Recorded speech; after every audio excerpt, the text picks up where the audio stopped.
Okay, we'll go to agenda item 19C, Models and Population Estimates, Wildlife Staff Specialist Cody Schroeder. Informational, the department will provide an overview of how survey and inventory data, along with other statistical parameters like age-specific survival estimates and information on migration, are used to estimate population size and trend. Mr. Schroeder. All right. For the record, Staff Specialist Cody Schroeder, Department of Wildlife, Commissioner Johnson, members of the Commission. My pleasure to be up here again today presenting on our process. I have two compartmentalized presentations, so they do follow the agenda. And this is the real Cody Schroeder at this point in time, so rest assured. And can you please let me know when we're moving from item C to item D? Yes, Commissioner Johnson, I have a very clear moment in the presentation where I'll make that clear. So excellent, thank yes. You. So just to start out, take a step back a little bit and kind of look at the big picture. So Cody McKee presented earlier on the survey data, and that was an excellent intro. But really, when we look at it kind of holistically, this is our product. This is our process. It's a conceptual diagram of the process of how we develop quotas. And so it does start with survey data. That's a very important part of it, and that does feed into the population models. However, that's not the only data that we use in the models. And in fact, it was alluded to before, but we don't always use survey data. In fact, we have several deer units throughout the state where we don't survey at all from a helicopter. And we typically rely on harvest data for that. And so I have harvest data here, sort of independently going into the population modeling and the quota array. Sort of on the bottom there, you can think of it as the foundation of our process. And it really is a very important part of the entire process. We have high quality data. I'll get into that. But it's integral to the whole process. Population models, going to talk about what we're currently using and maybe the future direction.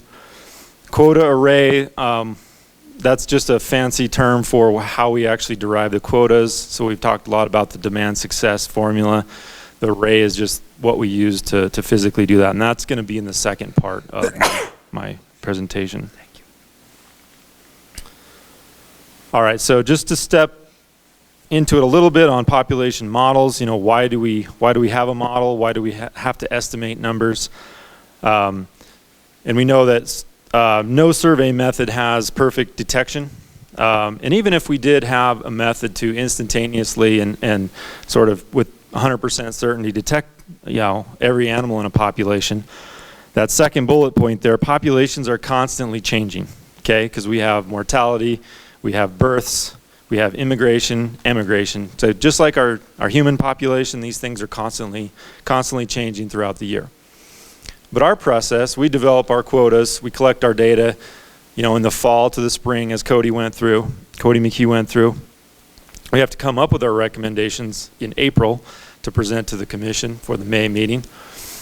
We have to have a way to estimate what the population is going to do in between those times so that we can have a pretty good idea of how many animals are going to be out there available for harvest going into the next season. So that's another important reason why we use an estimate and a model to sort of project things.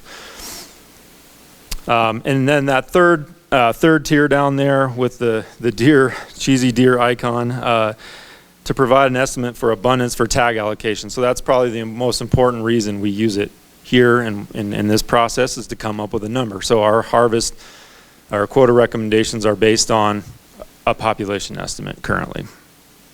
And then finally, limiting factors. I just threw that on there because we might be more interested in why the population is changing, what's driving the population. Our model currently doesn't explicitly allow us to do that, but we can look at corollaries, we can look at winter conditions, we can see trends in fawn ratio and try to make inferences about what's going on in the population and what might be sort of driving the population or causing them to increase or decrease.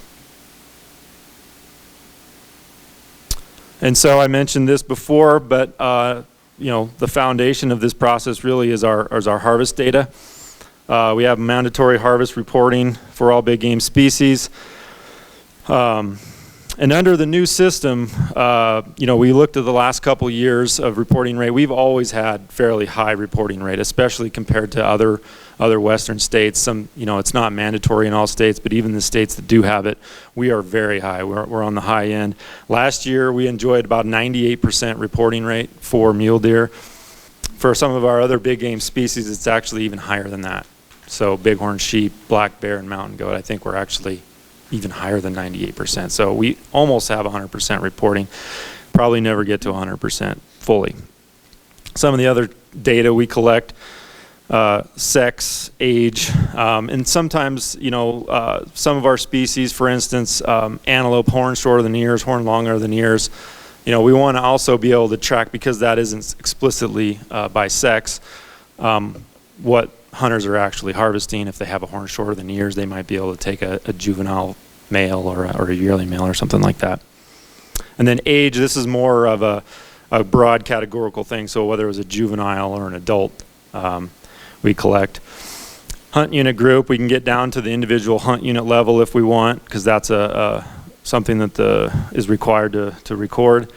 Number of antler points, we use that. It's not explicitly used in the population modeling process, but we do use it for sort of a qualitative measure. We have it kind of associated with some of our management objectives, and it varies by big game species. And then finally, there are a number of animals wounded or tracked. We also track that in our harvest data. So this is a slide that you all have probably seen before.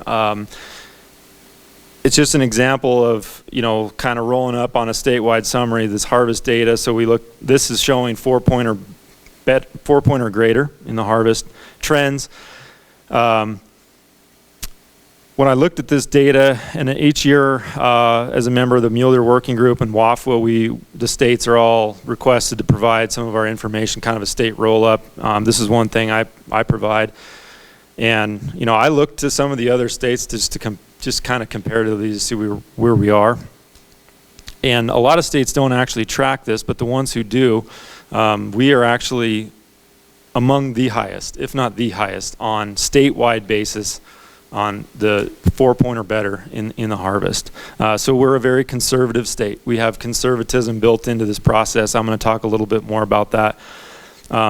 This allows us to look at different things like age structure. Again, it's more used as a qualitative measure, but it's just nice to have this kind of trend information to look at where we're at with our deer herds. All right, so now I want to get into the how we estimate populations. Sort of covered why. Moving on here, NDOW uses a deterministic spreadsheet model. So what do I mean by deterministic? It's a fancy word for there's no stochasticity. There's another fancy word, but it just means there's no variation, basically. It's an accounting type model. It's a very complex accounting model. It accounts for almost everything you can think of that could happen in a population. But it sort of builds on numbers. It doesn't try to project or account for uncertainty. Some of the basic input parameters, we start with an initial population size. And so, the way we do that now is we basically had a historic population estimate before we moved to our new modeling process. We might adjust that if we see indicators that population was under or overestimated. But really, it's that bullet recruitment data. The fawn to doe ratio, as Cody mentioned, that is the driver of our population models currently, primary driver. Harvest data, talked about it several times. Tony mentioned this. We use that basically in the modeling process to subtract out the number of individuals. So we know with a high amount of certainty how many bucks, how many does, how many juveniles are being taken out of the population, out of each hunt unit from that harvest data. So we also account for survival rates, natural survival rates outside of hunting mortality. Animals obviously don't have 100% survival throughout the year. We use published literature where we don't have data. If we actually have explicit data, we'll use that in the modeling process. And then finally, that buck to doe ratio, again, more used as a qualitative measure. It's tied to some of our management objectives, but we can use that to sort of true the model or calibrate the model. If things are out of whack and we're out there, we're seeing, you know, a much different number on our survey, on our postseason survey than what our model says we have, then we know something, you know, we need to make adjustments and look further into it. All right, the next 4 slides, I'm going to apologize in advance. They are slightly nauseating. Cody, hold on just a second. We have a question Yes. from Mr. Reese, I believe. So you get your harvest data, and then you said you get your published data. You get your published data. What about roadkill?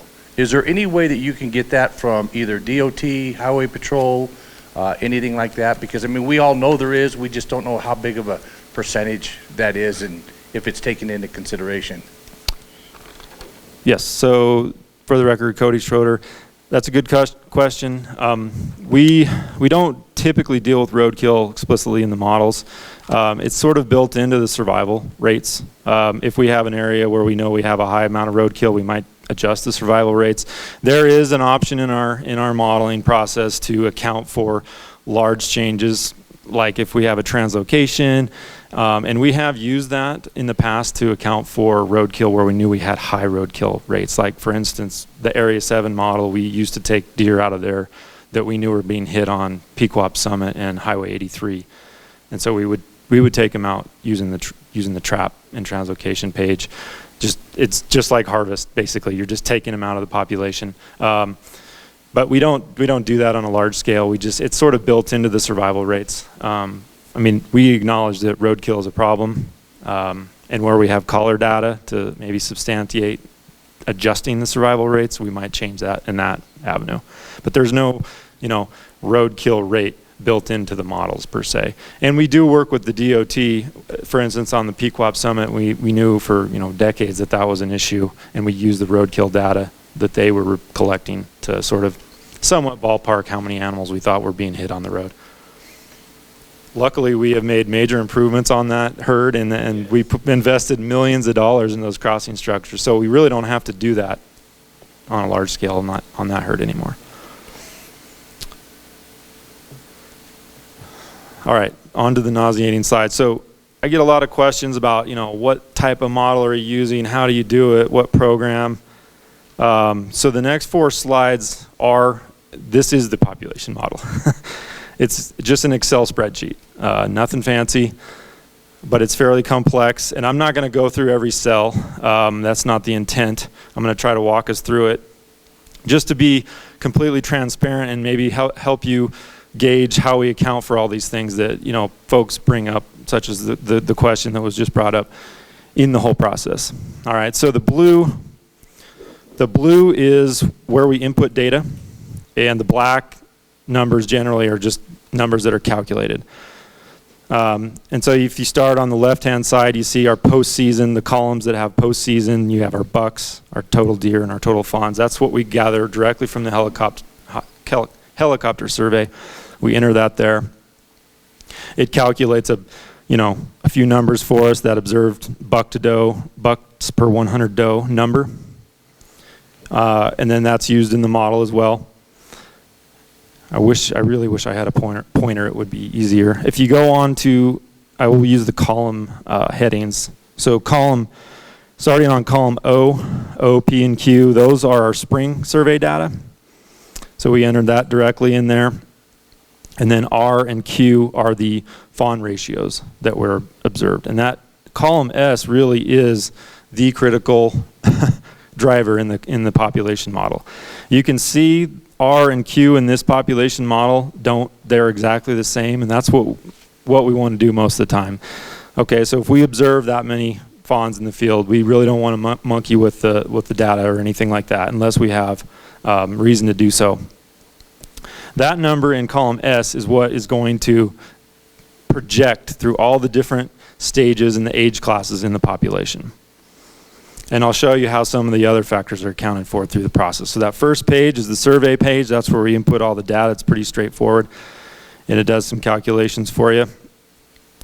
The columns K and L, the observed buck per 100 doe and the modeled buck per 100 doe, that is where we track these for and calibrate them. And if things are out of whack, that's usually where we see it. one of the first indicators. In an ideal situation, we would have, our model would say exactly what we're out there observing, but it's an imperfect process in science. I'll just say that up front. We don't have 100% detection. Things can happen during survey. Maybe our survey is late. Maybe we have to cut it off short.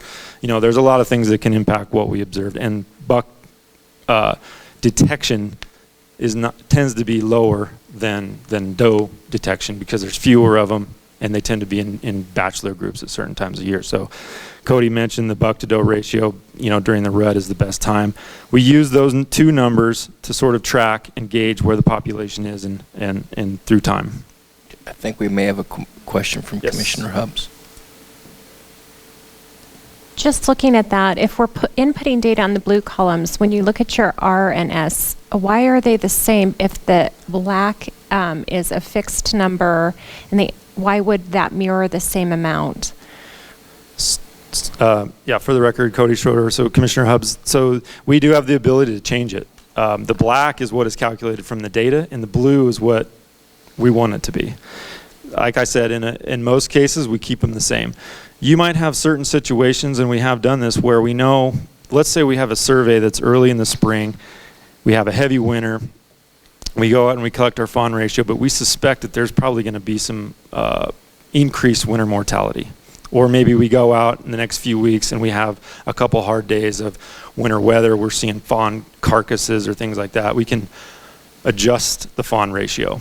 The other thing it allows us to do is if we don't get a spring survey survey point, we can plug in a number. We might use a regional number or a statewide number, based on the best information we have, and that'll also drive the population. Or you can use a 3-year average or something. So in this current spreadsheet that you put up here, right now you're not detecting anything in the field that would take you off your ratio. So you're mirroring the ratio that Yep. was derived from the survey. But if you had seen something in a certain hunt unit area, you might modify S. Yep, exactly.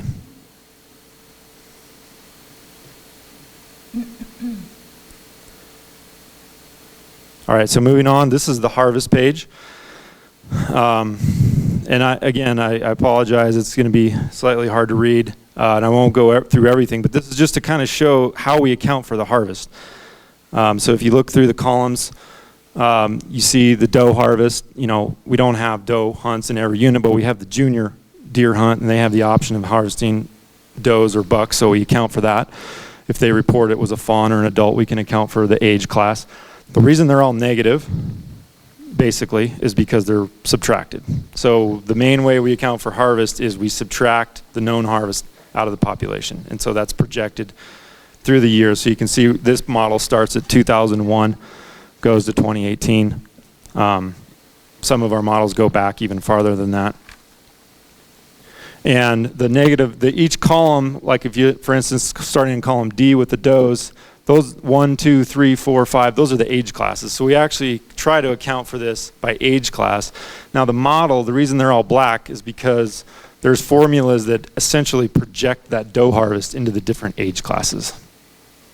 But at the end of the day, we are estimating the number of harvest in those different age classes. So, excuse me, so this is by year, but I'm assuming when you do the harvest data, you just do it by year, or is this just an example, or do you do it by year and unit? Oh, yes, I'm sorry, this is just for one unit. Unit group usually is what we model them as, yeah. So a lot of our hunt unit groups, they're kind of loosely based on a population management unit, if you will. So if you see a number of unit groups, it would be projecting it for all the groups that we set the quota for. And it is year by unit. Yeah.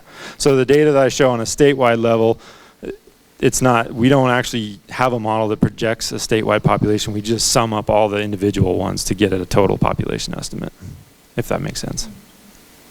So going on, the buck harvest, we take that out. That's where our point class data comes in.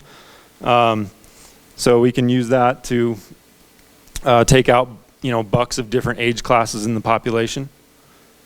And then there's some other things that it tracks for us, like the percentage of 4-point or better in the model. Percentage of 2 points as yearlings, those columns A, C, and AD, those are just kind of adjustments for the age structure. I'm not going to go into the details of those, but we've been kind of shoring those things up. For the most part, we just keep them constant if we don't have reason to change them. And we've been making some changes to those to try to just shore up the consistency of it over the past couple years. This next page is the rates page. So rates are, in this case, are survival rates. And again, these are all blue, so they're all adjustable, but we do have guidelines. So we have population guidelines that we've developed over the years using published literature or our own data to inform what we should be putting in from these if we don't have explicit data, like for instance from radio telemetry. And so you can see this one in particular is mostly constant, and that's how we like to keep them. You know, adult doe survival, for instance, even adult buck survival outside of hunting mortality tends to be fairly constant. So it's not 100%. You know, it's somewhere in the 82 to 84% range when you look at a broad array of studies out there. And so we try to keep those numbers fairly consistent. But we are accounting for it, and we can adjust it if necessary. The two different sections there are just different seasons. So we got a season from April to August and September to March. So we kind of parse it up seasonally, with the idea being that, you know, oftentimes survival rates might vary by season. So it could be reduced in the winter months, for instance. And then we also use pregnancy rates in columns W and X and Y and the number of fetuses. Again, these are very constant. We typically don't change these much. We don't actually go out and collect this data. It's from published information unless we have data to change it. But the model uses that to sort of project based on the number of, you know, fawns being recruited into the population, how many you have from the base population that you start with.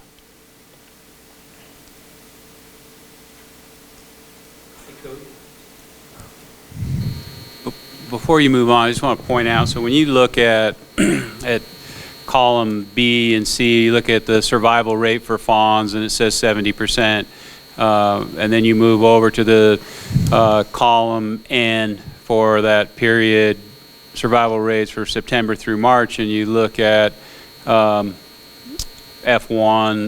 they're 0.91. Even if you look at corresponding columns, those are, because they're broken into two different times of the year, to get an annual survival rate, you multiply the first half of the year by the second half of the year.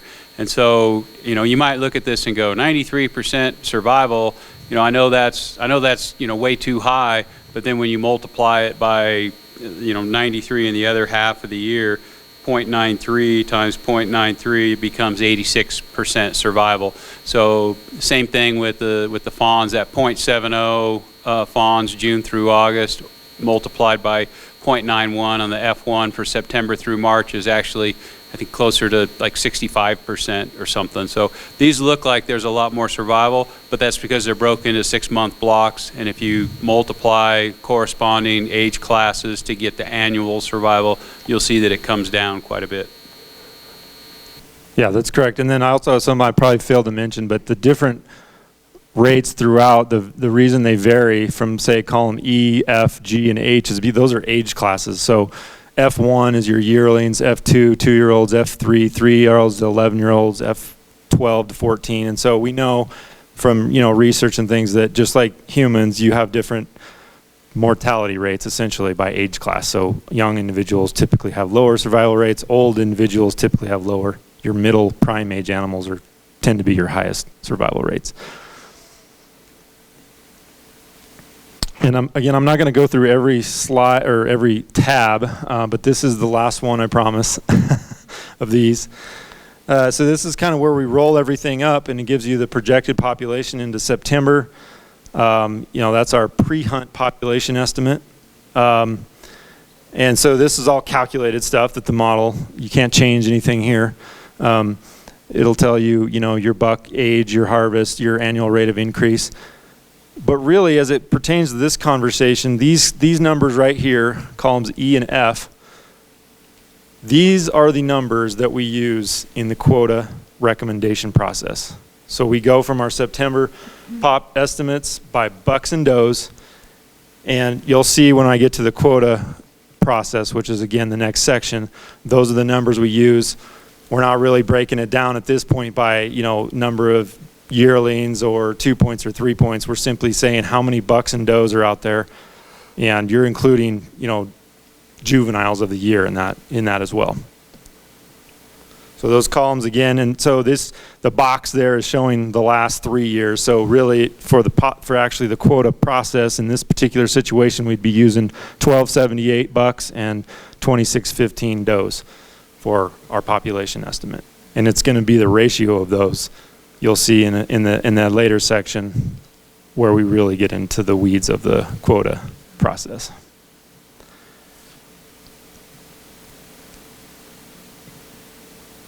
All right, so just wanted to spend a few minutes on this topic. Tony mentioned it. The models we have served us well, and I'm confident in them, and they serve their purpose. However, we are looking into changes in population models. So you might ask why. Some of the newer advanced statistical models allow you to do a few more things. The integrated population model, they've been gaining traction. There's been a lot of recent studies published in scientific journals. They kind of more explicitly account for variation. That's probably one of their biggest things. So they're oftentimes based on a Bayesian statistical model. I've got these separate categories here: count data, telemetry data, harvest data, environmental covariates. So these are data that we collect. And so the data we won't have to change our data collection. That's the beauty of these if we go to these. Telemetry data is like radio collar data. So it, tracking information, survival rate, but also spatial components, so where animals are moving. Each one of these has some amount of uncertainty involved in it. Even our harvest data is not 100%, even though it's really, really high. There's some uncertainty there. Our telemetry data, if we go out and we hang 30 collars on a population and we come up with a survival rate, we don't know for certain that number that comes out is the number. So it has some measure of variance with it. And then similarly with our count data, we know that our detection probability is not 100% on our helicopter data. And so it will account for uncertainty in that. And so what the model is going to do is it's going to use all those different sources of variation. It's going to account for them. And it'll come up with a number that'll kind of give you, similar to a polling rate, a margin of error or something like that. It's going to give you some measure of uncertainty of where that population is. As I mentioned, our current model is a deterministic model. It spits out a pretty precise number down to the single individual. And in reality, that's probably, it's not, we can't be that good. We're not that precise, and we don't really have a way to currently say plus or minus what the confidence intervals are around that estimate. And so we've put out a contract with University of Montana, and as Tony mentioned in his update, we've been providing data. This is what the model kind of looks like. Now there's a lot of statistics going on in the background that you don't really see in this, but it's a web-based interface. It's a lot less prone to errors in terms of input, so you're not putting in data, by hand. It has ways to deal with importing data. We're hoping to integrate this with our helicopter data collection protocols as well.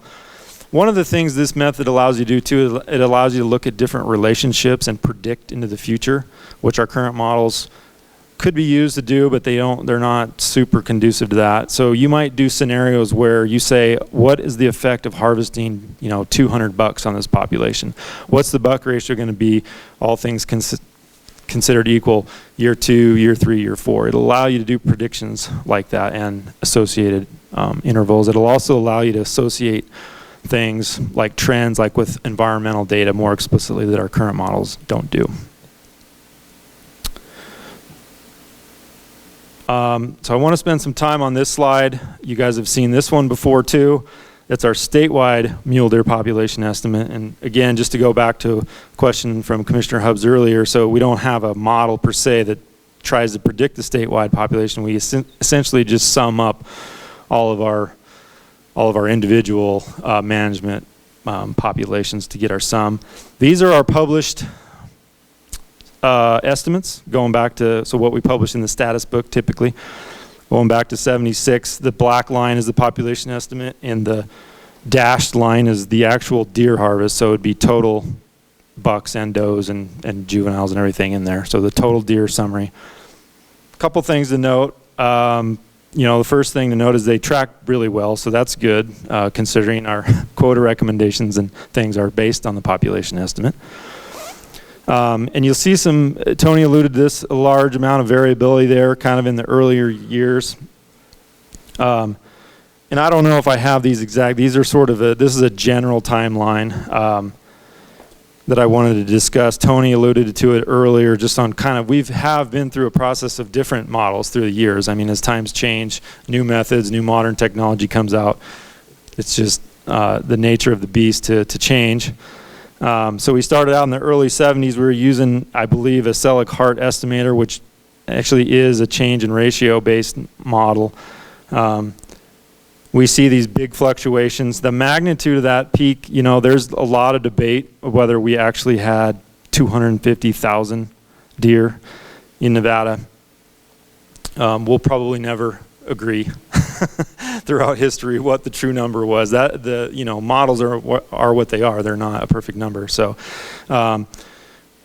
but the one thing those change in ratio models were sensitive to is the magnitude of the difference. So as Tony mentioned, they're based on a fairly high wounding loss rate. They were based on that fluctuation in your observed buck ratio. So they were kind of more prone to detecting large shifts or maybe not detecting large shifts in the population.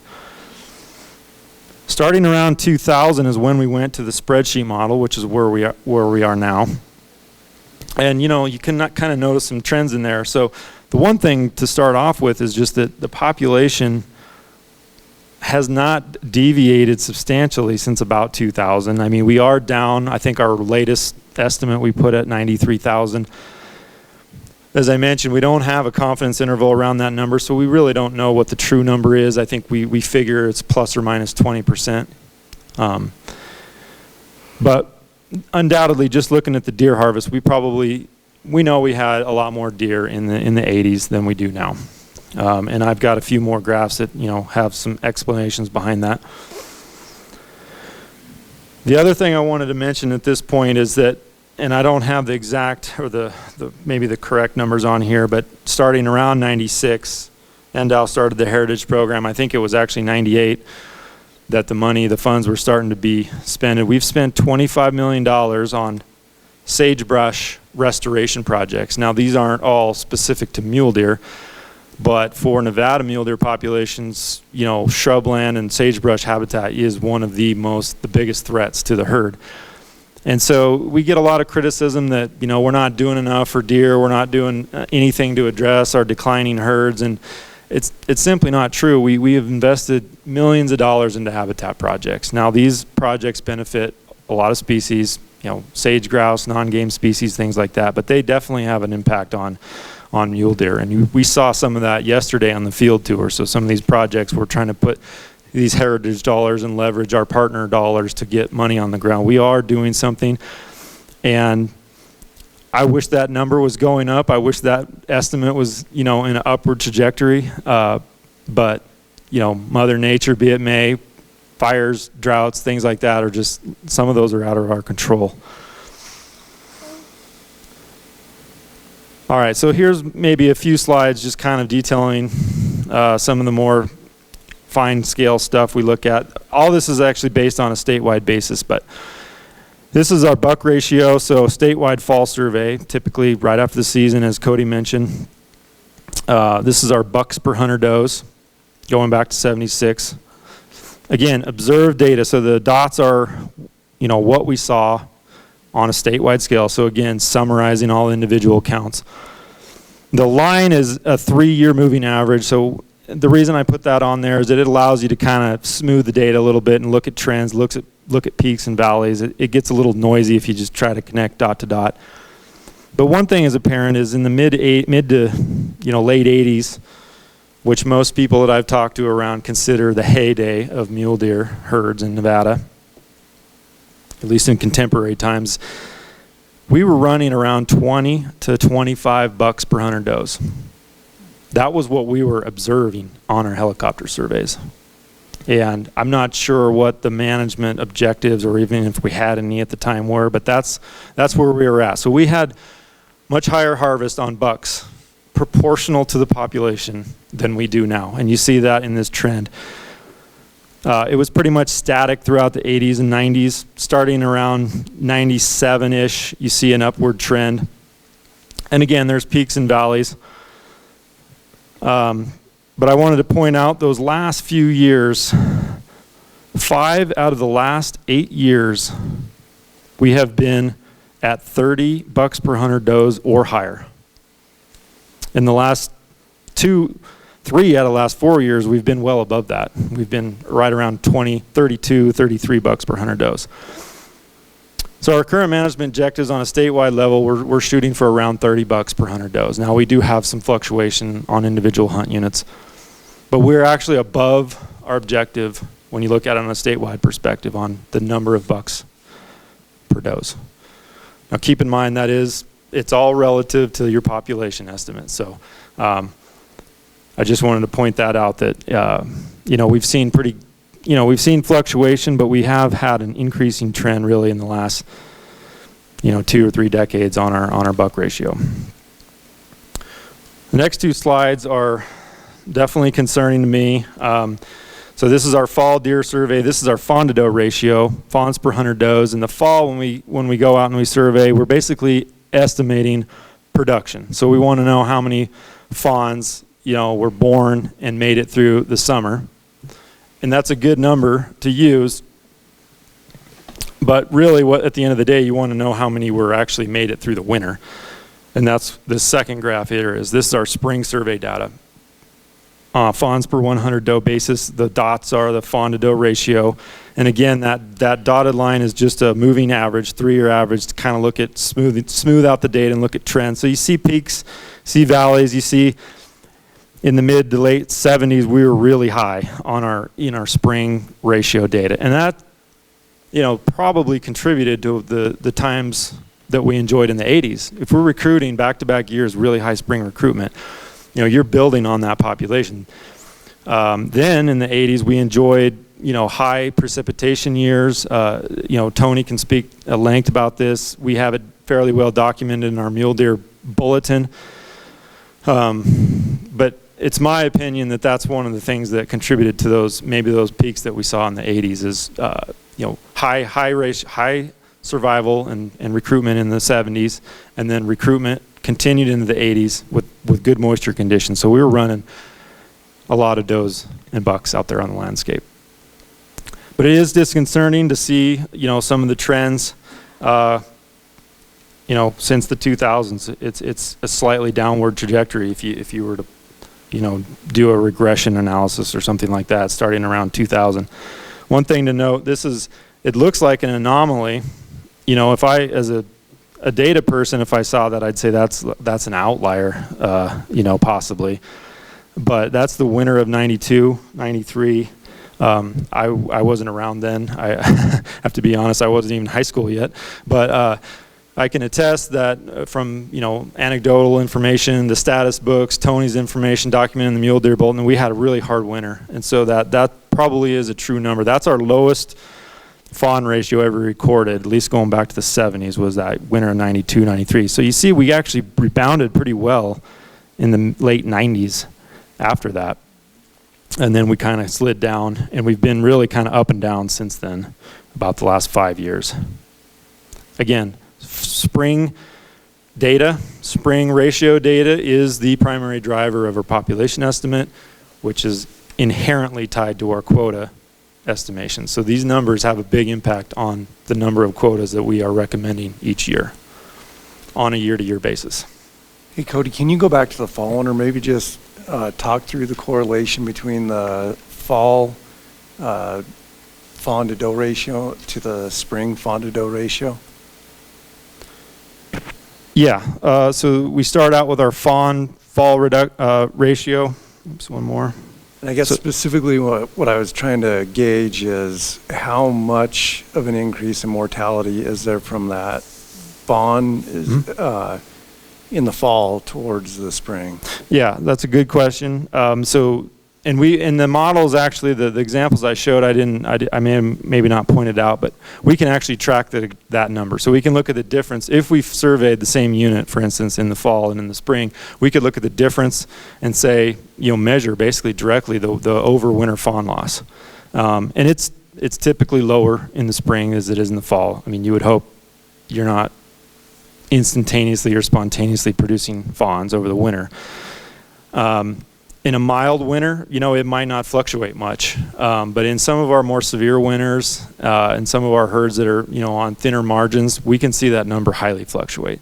Yeah, we can go from easily 50 fawns per 100 in the fall survey, and drop that again into the 20s in the spring.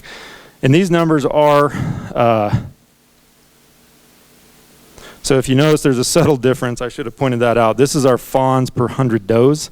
So it's not, these aren't apples to apples, unfortunately. The spring data, we can't distinguish bucks from does in the spring, so we calculate it on a per 100 adult basis. But we do have ways to actually account for using the modeled buck numbers, account more of a direct relationship. But we do track that. We look at overwinter fawn loss. We account for that in the model. If we don't go out and measure it, but we think we have a hard winter, we can adjust that fawn ratio or use a regional number or a statewide number if we know we're going to have poor recruitment into the population.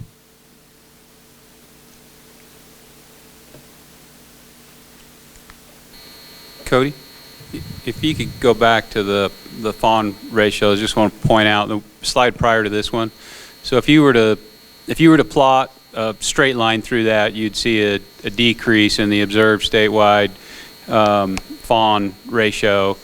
But remember what the observed post-hunt buck ratio is doing. It's increasing. So when you put this into the next slide, fawns per 100 adults, and you plot a line through there, it would be virtually flat. But the reason why that would be flat is because that's per 100 adults, and the increase in the proportion of males that make up the adults flatten this out. So even though this doesn't look as much of an issue as the previous slide, it is because a larger portion of those adults are males, but the ratio of fawns per females is still decreasing, even though this is relatively flat.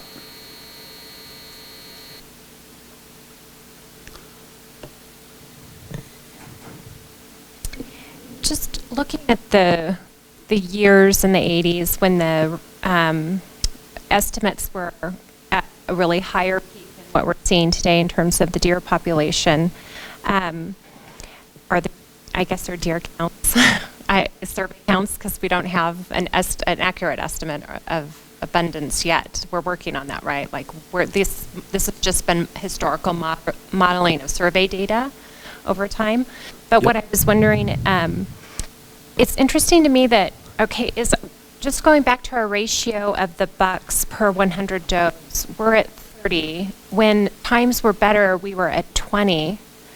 And the fawn ratio seemed to be doing better too. So is it that we want to be down to the 20 bucks per 100 does, and we just can't get there, or are we modeling for higher at 30? Or does that have anything to do with anything? I just find it odd that during that period of time, the bucks were lower, but yet it seemed like fecundity was doing better, and I didn't know if there's some type of relationship there. Yeah, for the record, Cody Schroeder. So Commissioner Hubbs, I'll try to take a stab at that. I believe, so there's several things in there. What we're shooting for, that's kind of changed over time. I don't actually know historically what we were shooting for. I can tell you this: we were harvesting a lot more deer in the 70s and 80s. We had pretty what I would call liberal quotas or harvest rates. We've become increasingly conservative over time, in my opinion, and that's been suggested to me. We wrote our a statewide management plan, I think, right around 2005 or 2006. Again, it was before my time, but we tried to look at that issue of what we're managing for, and $30 per 100 does kind of came out, at least by my recollection, of a balance between a quality experience and an opportunity to have as many people out there to have tags as you could, but not dip into, the quality or the adult or the older age structure, if you will. And so that's the part that speaks to the 20s compared to the 30s. We've become more conservative on our quotas, both internally as the department, and I would argue the cabs and the commission have also, been conservative oftentimes on our quotas.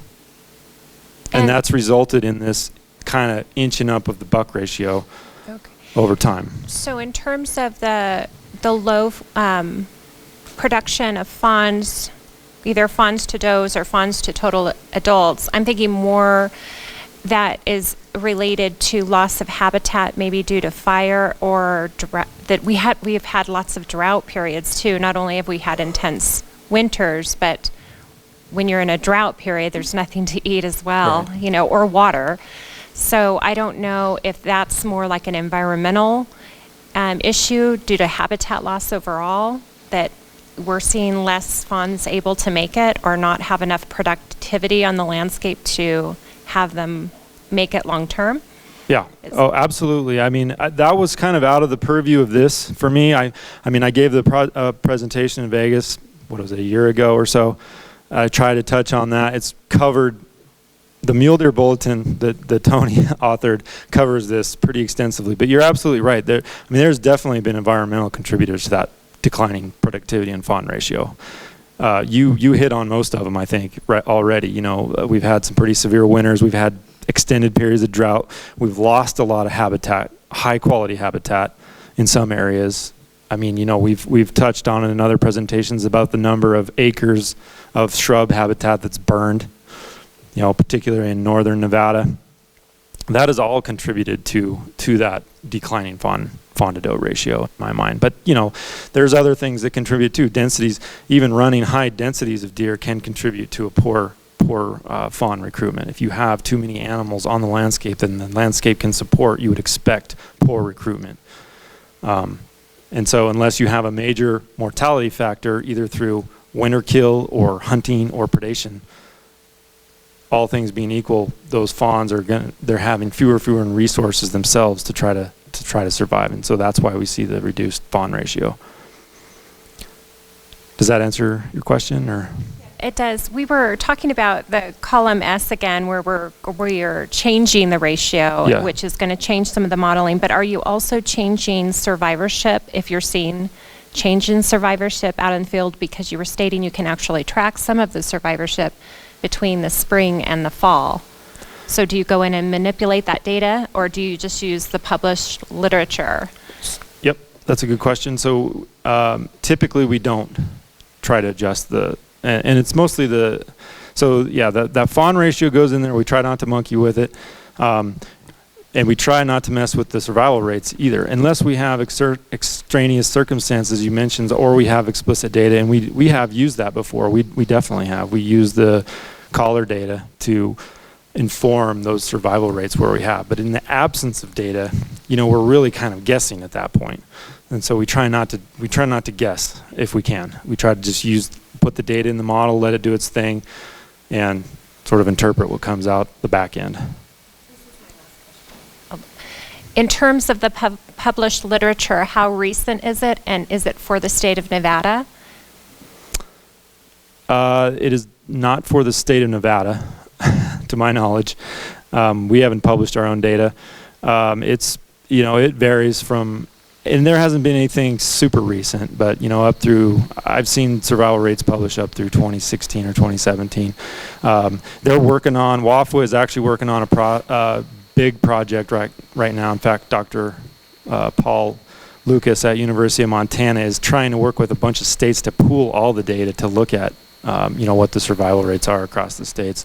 It's been a couple years in the making, and we're still not there yet. But the one thing that has come out of those studies is that the adult survival tends to be incredibly high and stable for mule deer. It's like I said, it's not 100%, but it rarely dips below 80%. And so we try not to deviate. We have our population modeling guidelines that kind of lay out for an individual biologist, guidelines of what to use for those numbers. And we try to just stick with them unless we have good reason to deviate from them. For instance, a telemetry study. But we have not published our own collar study rates.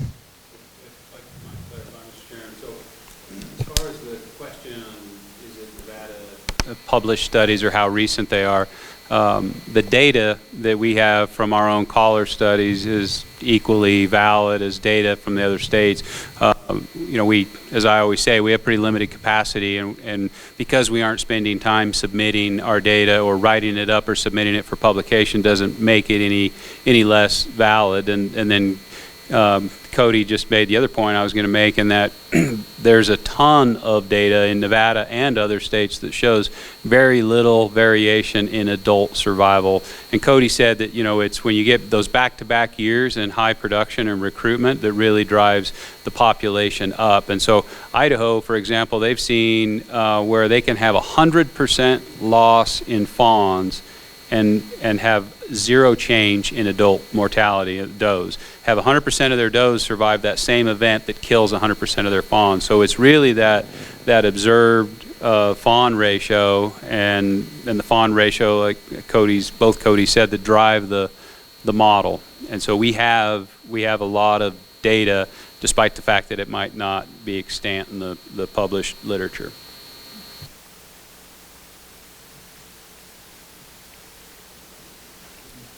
Good? Okay. All right, I'm definitely near the end of this section. This is the last slide. I figured that when it said summary. This is just a summary of what I just covered. To make it clear, NDOW uses a model to estimate population that includes survey data, harvest data, survival rates. We can track population trends over time. We have observed and talked about that they fluctuate, and we're currently in the process of developing a new web-based interface. And that is the end of agenda item 19. Assuming there's no question. Assuming there's no questions, but I would be happy to take any. Question. No, For the record, Mike Reese. Cody, with the tour that we did yesterday and stuff, you've got a good model of what the population stuff looks like, but we haven't talked about carrying capacity. So if you overlay the population model on our perceived carrying capacity today, are we below, are we right at? And statewide, where are we at on carrying capacity for the population we currently have? Yes, for the record, Cody Schroeder. It's a great question. I wish I had a great answer. Carrying capacity is probably one of the most difficult things to define and quantify. We talk about a lot of, there's been a ton of studies published on it, but actually putting a number to it is incredibly difficult. I mean, it can change throughout the year. If you get, a drought year, for instance, your carrying capacity can go from here to here really quickly in a severe drought situation. In regards to the chainings and things like that, we haven't really looked at it per se, what the effects have been on, carrying capacity. We hope that it's going to increase carrying capacity and we'll have more animals on the landscape. I mean, that's some of the point of doing them is to increase the, browse and forward production, and that should, in theory, bump the carrying capacity up. Over time, hopefully we can monitor our herds and see where they're at, and if they're increasing, we'll probably be able to, with pretty good confidence, say that, they did their intended purpose and they allowed for that carrying capacity to increase. Don't take this wrong, but on your one slide there, you showed we'd spent $25 million over the last decade or so, or more than that, on habitat. I'm just trying to get a feel of our return on our investment, if you will. When we have dollars going into the habitat, we're doing a lot of great projects and stuff, but you see your trend of the population still going down. And I know that at some point that's got to go back up. What do you guys think we're looking at when that'll go back up? Hey, Cody, if I might, so the point that Alan made when we were out there yesterday is that we're not coming anywhere close to matching tree expansion, with our tree removal.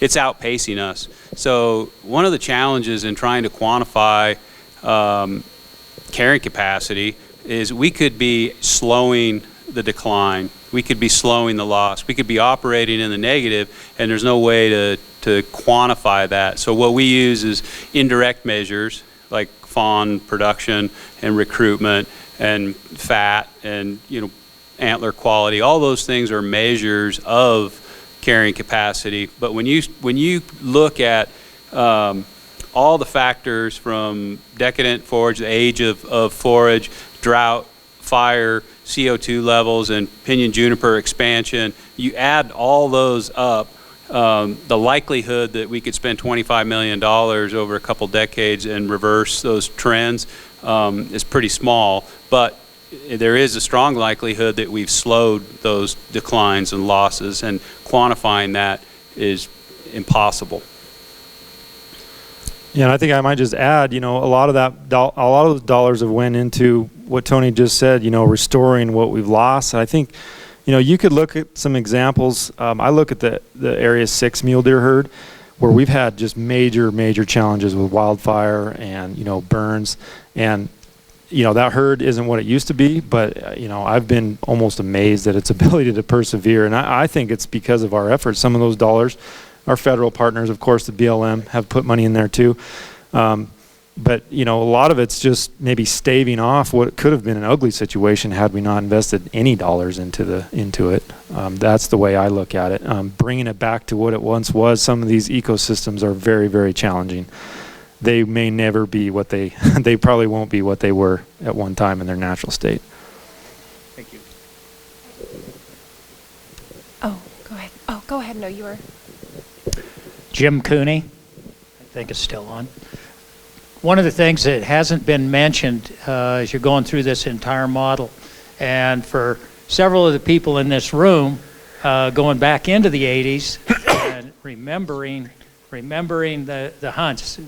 We could use Area 6 as an example, Area 10, even Area 7 to a certain degree.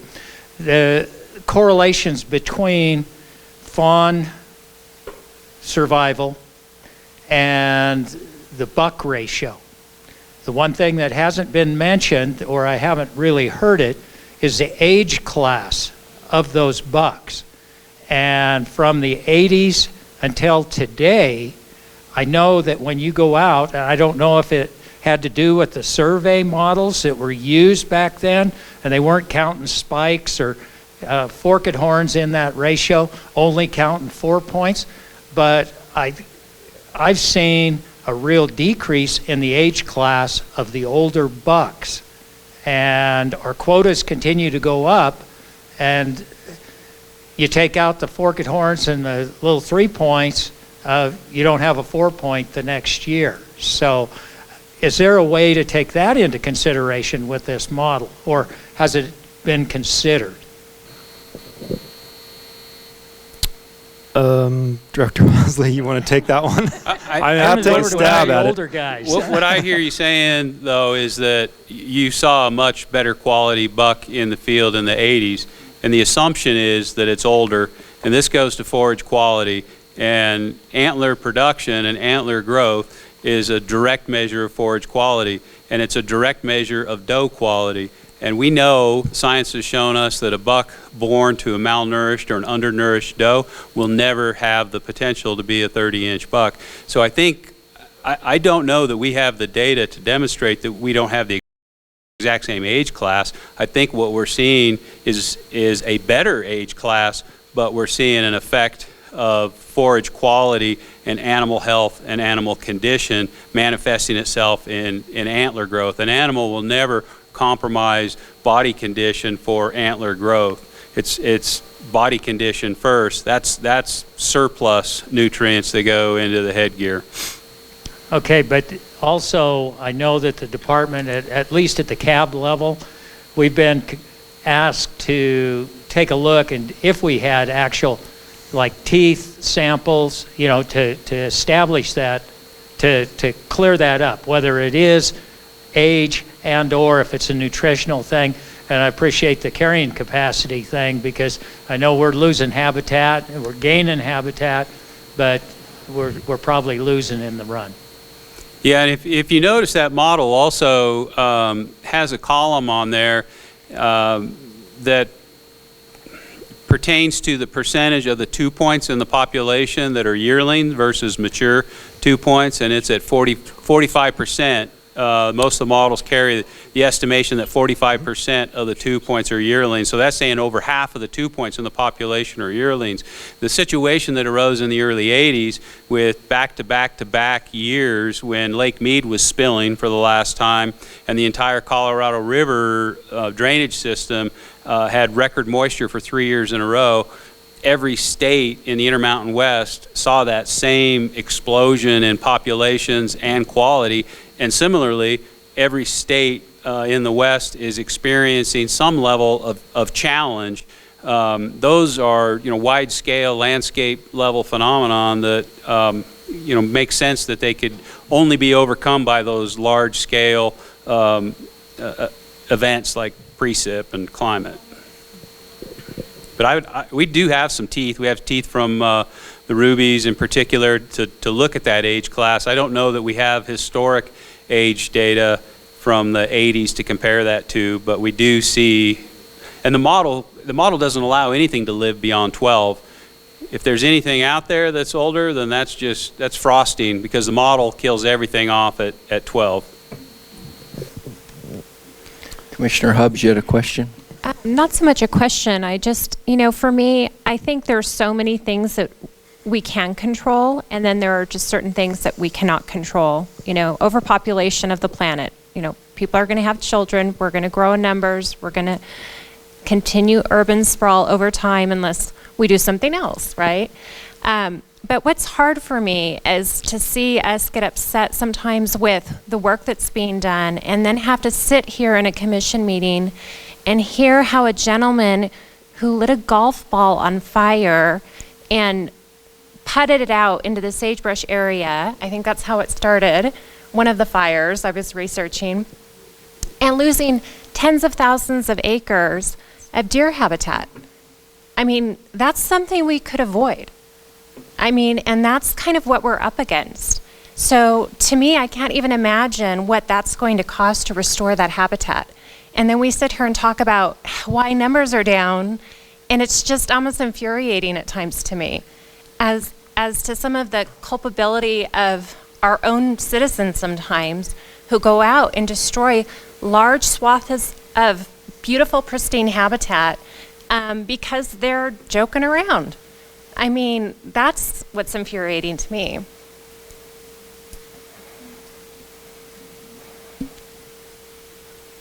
Craig Burnside, Douglas Cab.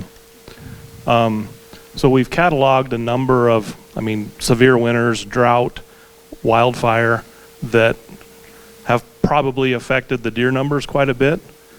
But over the last year and a half, we've heard from Alan quite a bit. The gross overpopulation of the feral horses in Nevada and all these herd management units are, some of them 2,600% above what is recommended. And as Commissioner Johnson said, correlation doesn't necessarily mean causation, but can any correlation be drawn between the increases in the feral horses and the decreases in the deer herds? For the record, Cody Schroeder. To my knowledge, we have not been successful in doing that. We have, we certainly make conjectures about it, and we see the impacts of horses. There's been a few studies showing impacts of horses in various ways on wildlife, including mule deer and antelope. Most of them have been, through behavioral observations, so, horses preventing animals from accessing water holes and things like that. And, there are published studies out there. But to look at it on a, more of a direct, increase in number of horses versus decrease in productivity on mule deer, nobody actually has.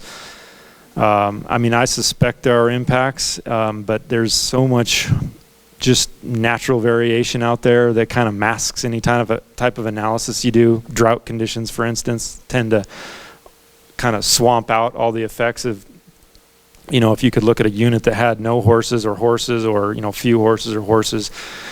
We've tried to do some corollary stuff, nothing formally, and we just haven't been able to detect a difference, but we certainly are concerned about it, especially in some of our more dry and arid, habitats and ecosystems where we have mule deer. Mitch McVickers for the record. On the same horse issue, when there's a particular area that it's in the Forest Service and there's no horse management area designated there, and there's a large population of horses there, and the Forest Service, they don't want them there at all. And I personally think that they have changed the habits of the deer, and the elk are in there. There was a fire. It's changed a lot back there, but does the department ever ask the Forest Service or the BLM these questions to displace these horses, to try to move them because it's not a HMA area? Every day. Yeah. This is maybe falls into the realm of one of the things Commissioner Hubbs talked about that we can not change. I say that halfway facetious, but it's a huge issue. We're at 48,000 horses, and the appropriate management level for the state of Nevada is 12,000 and change. And there's no end in sight. There's national panels and committees and forums and discussions and Congress and Interior, and I know that I had an update as recently as Wednesday morning with the BLM. Due to some legal action in Wyoming, they won't be able to conduct a roundup there, which allows them to gather 1,200 head here in the pine nuts, and that's 1,200, so 48,000 minus 1,200. It's a little bit like the PJ thing where I don't think we're keeping up with production and recruitment. This is obviously an issue, and nobody's going home, nobody's quitting on it, but I don't think that there's a sense of optimism that will.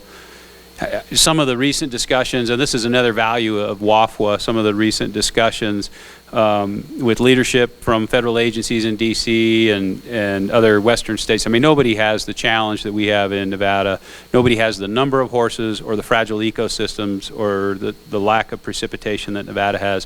And then you have a regional association meeting in Kansas, and we joked about, hey, we found somewhere where we can put all the horses, tall grass prairie, it's 6 feet high.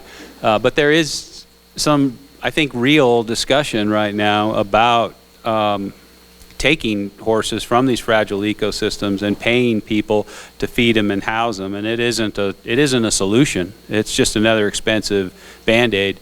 But I appreciate Craig, you and Mitch, the comments, and it is an issue that the department fights every day, literally. Yeah, just wanted to, if I can, take a moment to go back to one of the questions on the age class. So there was a question about not seeing the age class. I think Tony hit on it well. I don't know how we could go back and look at, we didn't collect teeth data. We could look at our point class data maybe in more depth and see what that reveals. But in recent years, we have been collecting some age data. We haven't done it on a massive effort statewide, but we have some tooth collections. Some of you might have gotten letters in the mail asking for teeth, or maybe even submitted them, and we've rolled up that data.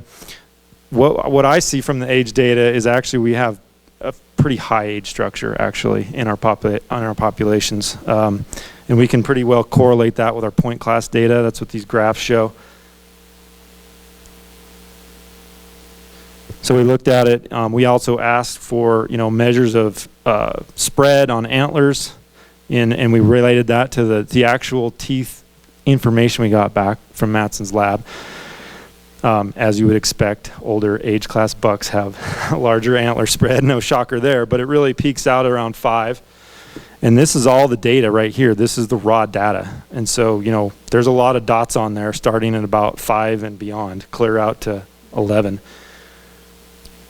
When I scroll to this one, this is kind of the summary of different units. And I look at first thing I do is I scroll down and I look at our average. This is collected over a large number, 600 samples across the state, pretty good sample size. Average age, 3.5 years. That's pretty high. If you look at some of the min and maxes, I'm looking right here at area 10. Again, this isn't showing a year, but we had a max of 10. Average age, 3.1. So it's a little lower than the statewide average, but it's there. And if you scroll down to, let's say, Lincoln County units, you'll see a lot of max age 10, 15, 11, 10. Average age 3.4, 3.74. That's the average. When I look at that data, that tells me we actually have a pretty high age, we have older age class animals, especially in some of our different units. Another thing I wanted to touch on is what I've seen, and this is just kind of a personal perspective, is there's been a change in attitude among hunters, if you go back to the 80s, of a drive to more, to hunt bigger bucks. So we have, Muley crazy magazines, we have technology, range finders, spotting scopes, binoculars, long range rifles. There's more spotlight, social media on hunting older age class animals. That probably wasn't there in the 80s. I mean, I know people wanted to kill big bucks in the 80s too, but when I grew up, going out and having the opportunity just to kill any buck was the thing. Where I grew up, and it still is, but I've noticed a change in the perspectives and the attitudes toward hunters. That may have contributed to, you not seeing those older age class, those trophy animals like you did in the 80s, because, people just simply weren't as selective back then. So we had more mature animals out there, proportionally. And we had incredible conditions, habitat conditions and shrub communities, contributing to that nutritional, looking at the actual inches. But I suspect that the age structure is actually maybe older now than it was in the 80s. I buy into the status of the quality of the quarry before I buy into the age question. That's just Fair enough. I've got a comment and then a question, because it's a comment I can't resist making.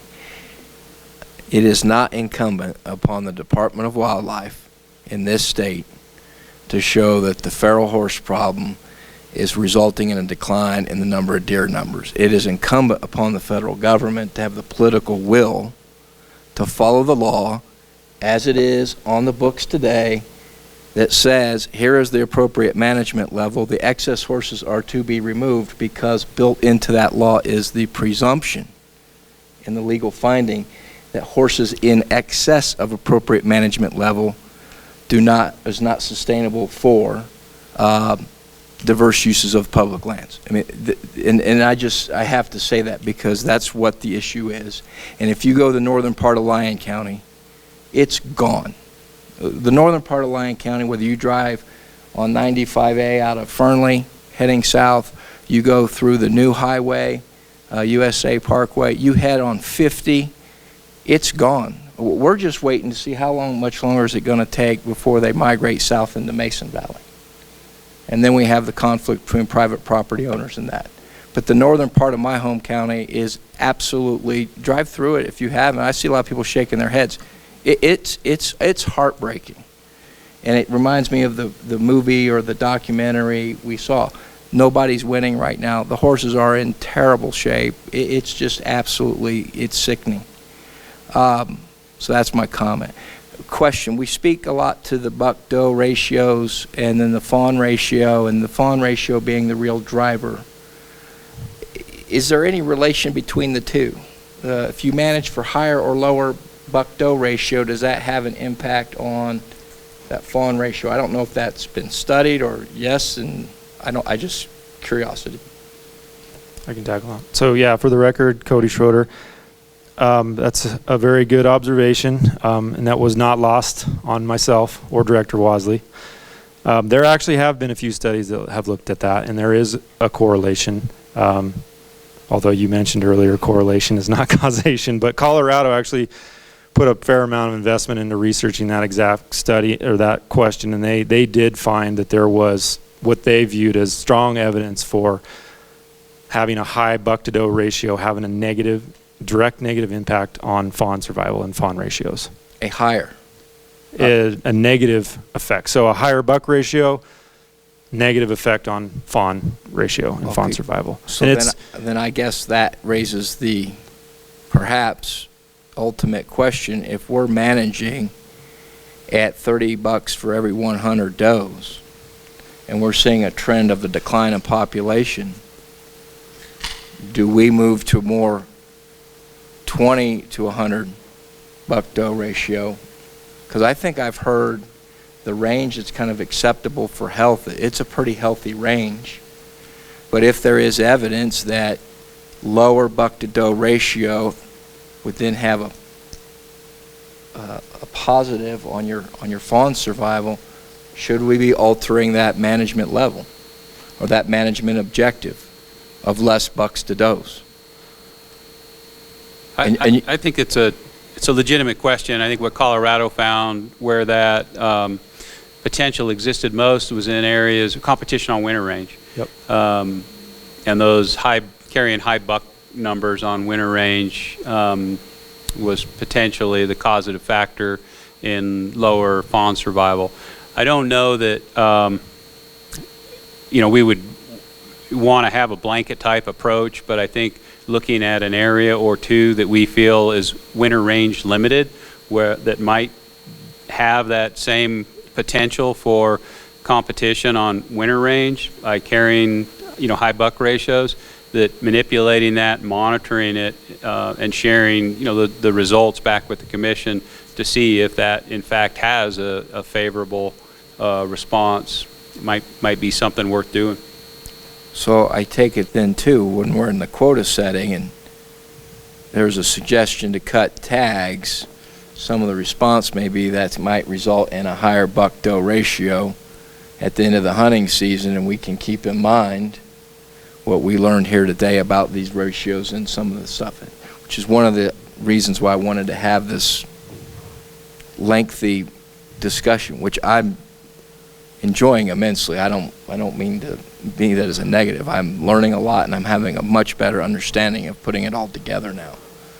Yeah, and I'll just add quickly to that. I mean, you're going to get it, the next part of my presentation, you'll see more directly that question. I think coming out of that Colorado research, you're right, there is a range, an accepted range or whatever, and it's fairly wide.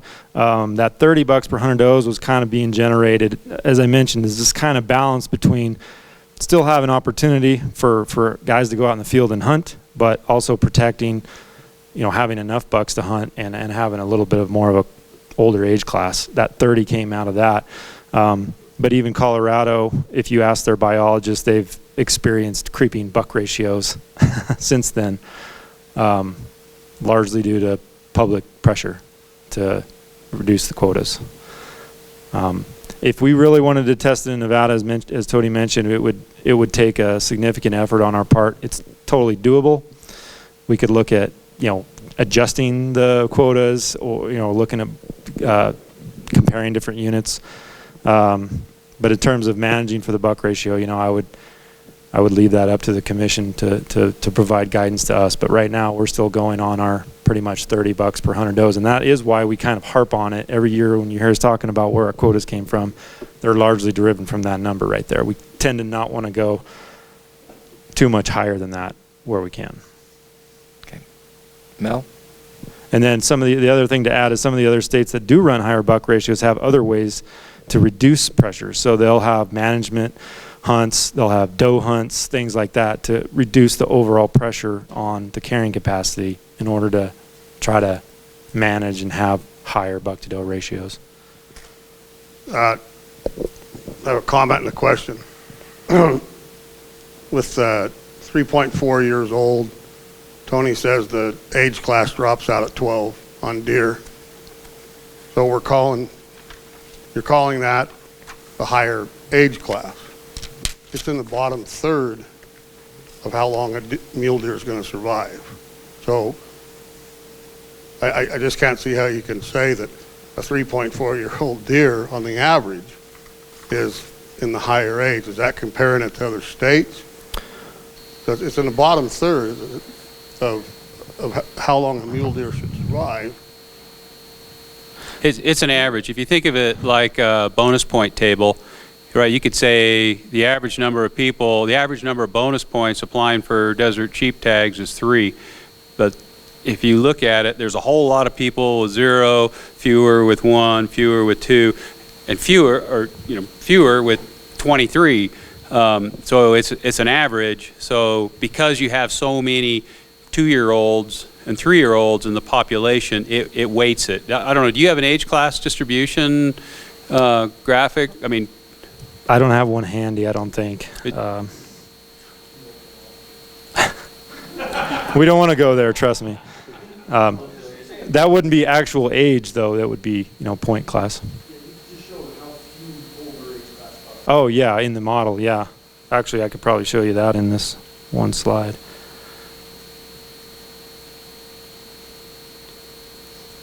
No, I don't have an example of the ages. so just like in the bonus point table, I mean, you have people that have 15, 16, 17 bonus points. You have a lot of people, with 20 bonus points, but because you have so many people with 0, 1, and 2, the average number of bonus points is going to be a lot lower. So it's just weighted.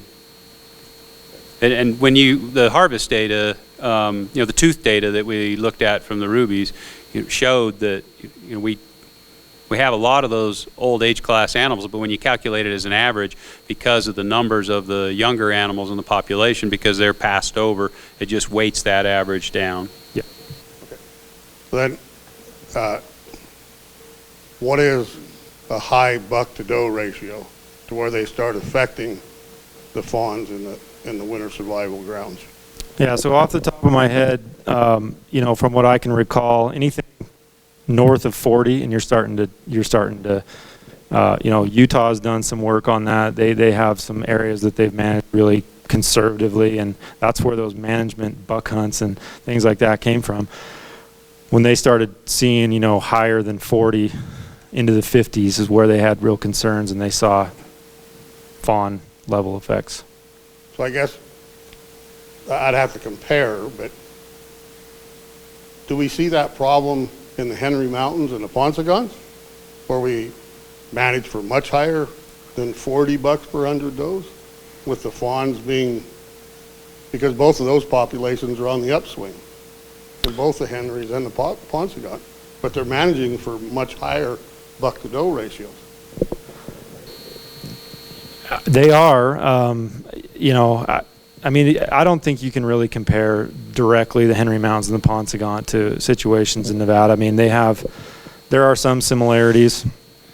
Those are definitely trophy management areas, there's no doubt about it, and they produce high quality deer. I don't know that they've looked into their age structure. They say that they do run high buck-to-doe ratios, but I mean, I know for a fact that they have a antler point restriction, for instance, on some of those units too. So they're trying to reduce bucks and maintain a lot of older age class bucks at the same time. And there are definitely trade-offs.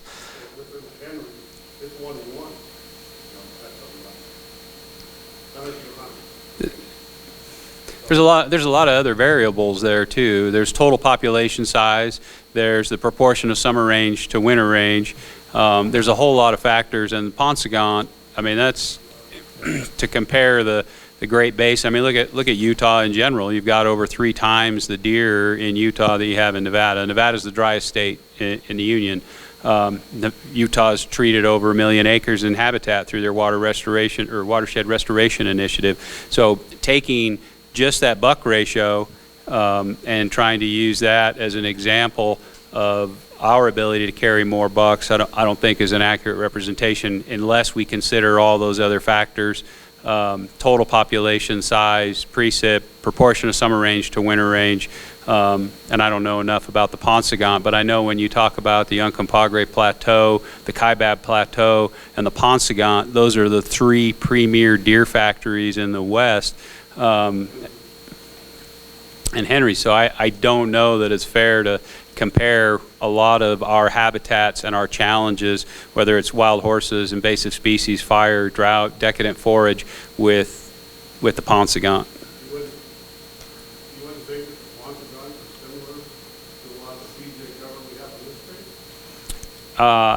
I didn't say that, but I said I don't think it's a fair comparison, and I think there's a lot of variables. I don't think we can single out a buck ratio that works in Utah without knowing the total population and all the management and the ratio and proportion of summer range to winter range, and say that because it works on the Paunsaugunt, it should work in Nevada, and that we could carry 40 bucks. If that's what you're saying, that we could carry 40 bucks without any deleterious effects on fawn production or recruitment, if that's what you're saying, I don't think that's a fair statement without some more analysis. What I want to know, what is that line of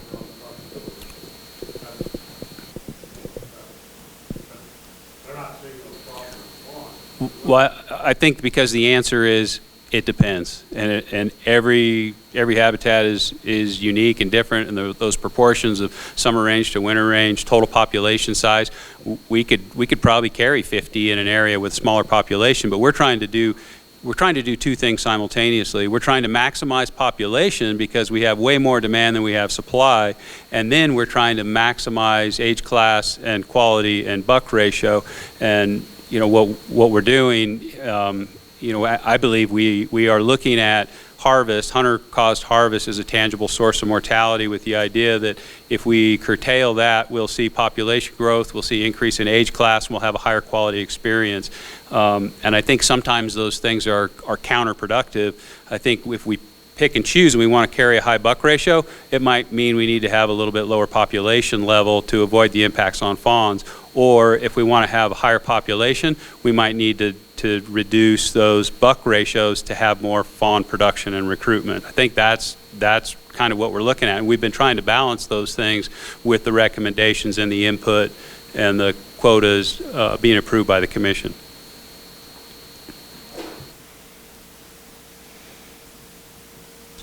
Yeah, just a question. We've developed two different practices. We got a standard prescription and we have an alternate prescription in regards to the buck to doe ratio, correct? Were some of these issues like competition on the winter range, were they part of a factor in developing which areas were an alternate area and which area was a standard area? That's a good question. For the record, Cody Schroeder. Not really. Specifically, when we developed those internal guidelines, I'll call them, we were basically trying to capture what we're doing now. So we had variation across the state that we were kind of managing for, and so we just tried to capture, the areas where we were historically lower on their buck ratios compared to the few units, and the ones that were considered more sought after and harder to draw areas. We put those in the alternative categories. But even those, we are cognizant of the buck ratio, and we are monitoring those. It's not like there's a unlimited top end. I think we're around 35 is what we're shooting for management objective wise for those alternative areas. So, again, we don't want to see it creep much over north of 40 because, we know at that point we're really not gaining anything. If nothing else, you're losing by stockpiling bucks. Bucks don't make babies.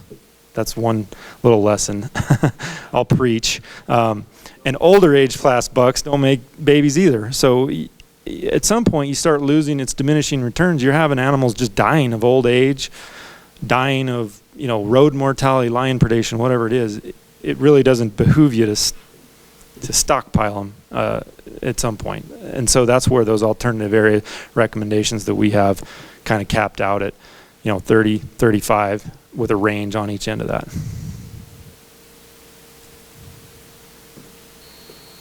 I might also add, I think that's an excellent question, Commissioner Allenberg, and ultimately I think that's where we would like to be, is to be able to make those kinds of recommendations based on perceived impacts. I think, and I don't know, maybe Cody or Brian will correct me if I'm wrong, but I think some of those determinations for those alternate recommendations with higher buck ratios were based on the agency's perception of our ability politically to reduce those buck ratios. And if a quota recommendation to get that buck ratio to at or around 30 would be highly unfavorable, I think there was a greater likelihood that that would land in the alternate recommendation quota pile. So.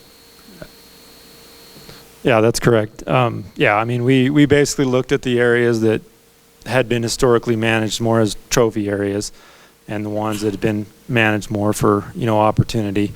But to my knowledge, I don't think we explicitly looked at, you know, densities and winter ranges and things like that when we were developing that. But we, you know, if it's the purview of the commission, we could certainly take a look at those in the future.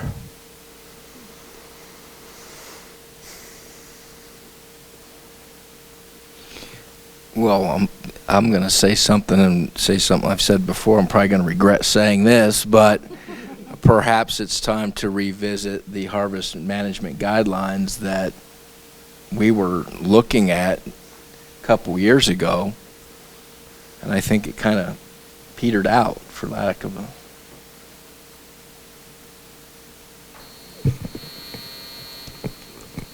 We can certainly do that, Mr. Chairman.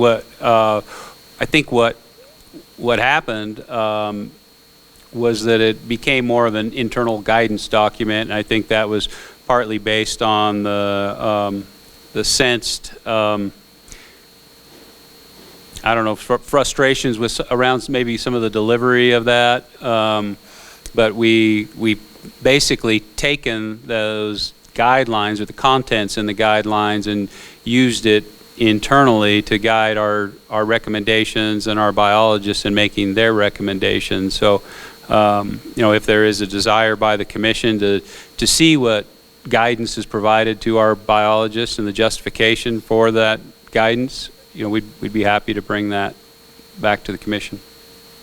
Well, I was hoping that would be part of what we're going to hear in the next agenda item.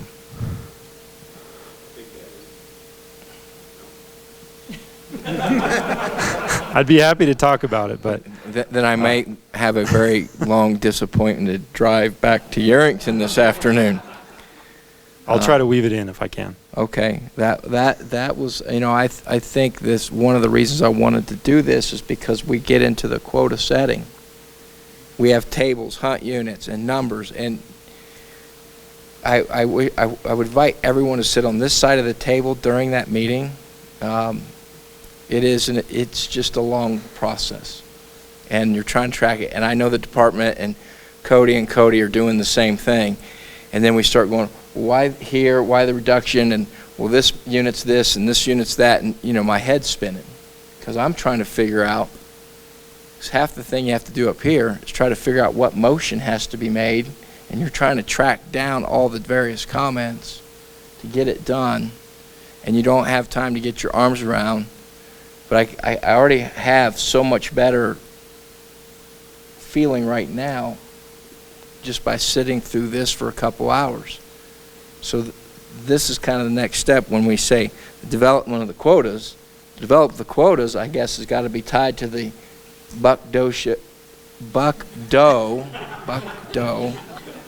ratio, right? That's your objective, and so absolutely, and you'll see that maybe not the guidelines per se, but the output is based on the guidelines. So I could go with from my perspective at this level, I could have one sheet, hunt units. This is our management objective in this hunt unit. This is what we think. This is what we're observing. This is why we're recommending the quota. Yes. I'm sorry. Mr. Chairman, members of the commission, Brian Wakeling for the record. The one thing I wanted to point out, kind of this whole discussion about the management objectives and where we were trying to get to. There's a lot of things that have gone into it. The information that we got off of the draft plans that were developed, the information that we've received with our public input, looking at where we've been historically, looking at where the input that we've received through the Western Association of Fish and Wildlife Agencies and other states, the Wildlife Health Committee, concerning what buck-to-doe ratios might actually, the susceptibility high buck-to-doe ratio populations have to things like CWD, the likelihood of spread if you get a high buck-to-doe ratio. All of that's kind of gone into that internal document that generated from our exercise. And each year, as we put together our recommendations for the quota, there's a memo that we put on top of that, and inside that memo, we identify for each of the species those internal guidelines that we've developed.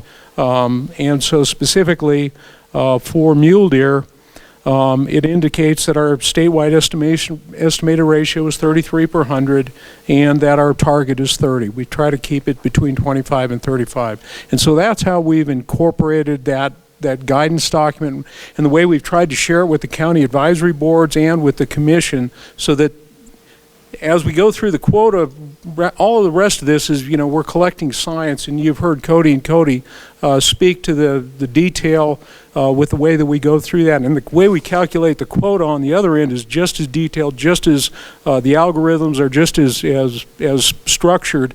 But it's the target that we're trying to hit. That's why we try to share that so everybody knows this is where we're trying to go to, and while it is somewhat subjective, there is a biological basis to it as well. Well, I understand that. I appreciate that. I guess what I want to do is get it a little more. I mean, yeah, the statewide estimate's this, and this is our objective.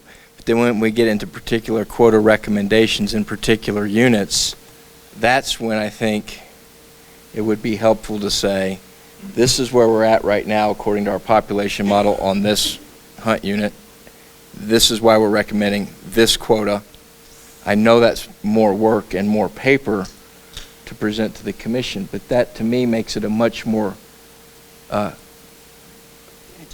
can't believe I want to use this word, transparent quota recommendation, but it would. I mean, and I think if you had that, and the cabs had that, the public had that, it's here's what our population model says.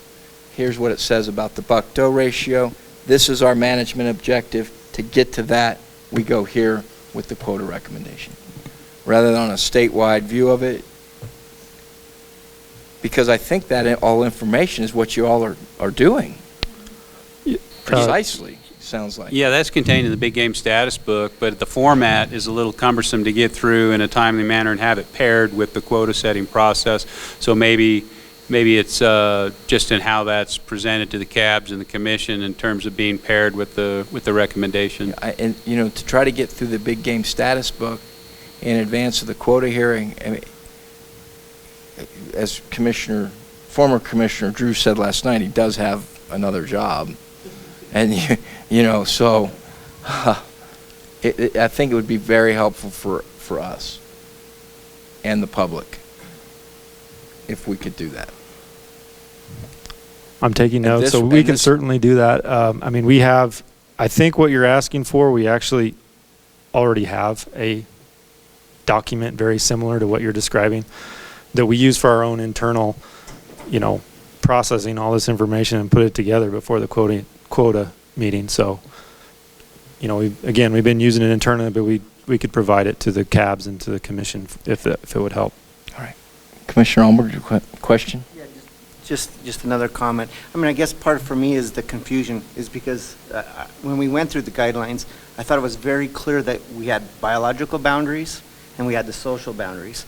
And I never thought any of our decision making or our discussions even come close to the biological boundaries. And now we're hearing some that we're potentially getting close to biological boundaries. And I think it's very important we include all known information, all known scientific data to support those boundaries, and so that gives us some latitude that we know we're operating within those boundaries.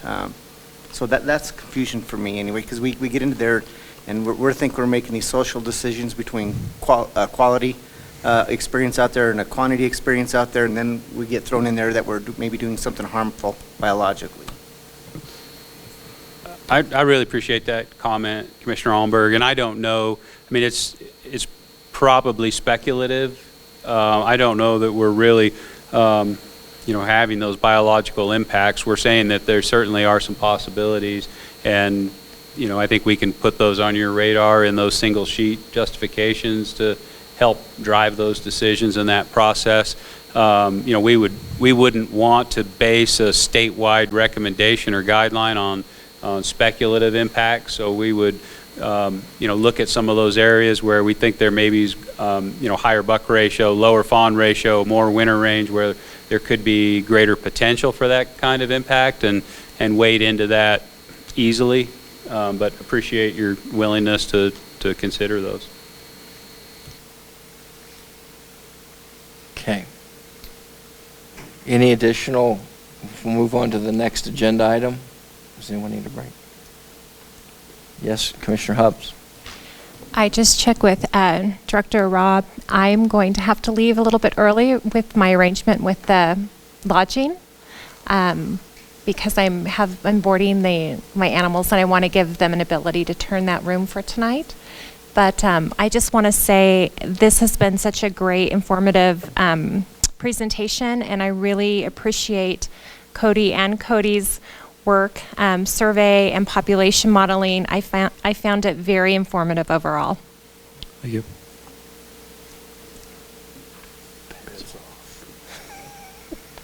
No, I get it. Okay. Would you like a break, Commissioner East? I just need to grab a Diet Coke. Well, I can do that while we're talking. Let's take 5. Are you ready to go to the next one? I'm ready whenever you are, but I can take a break too. Let's take 5.